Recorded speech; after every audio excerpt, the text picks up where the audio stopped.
साप आला तेव्हा सगळी तुम्ही इथं होता म्हणजे माणसं असताना तो आत घुसला नाही गवा घुसलं म्हणजे केव्हा कसं बघितलं तुम्ही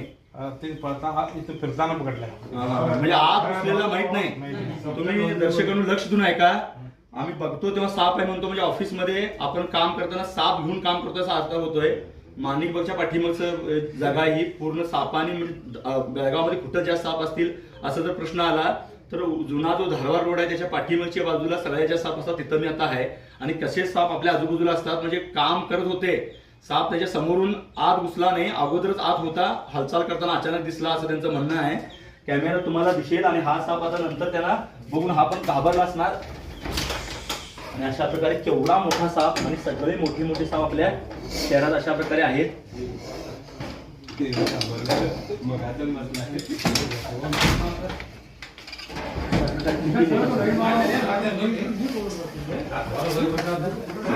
मोठा साप आहे तुम्ही बघू शकता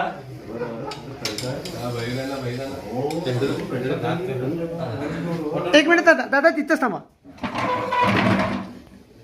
त्याला हे करा की अशा प्रकारे आपल्या आजूबाजूला साप असू शकतात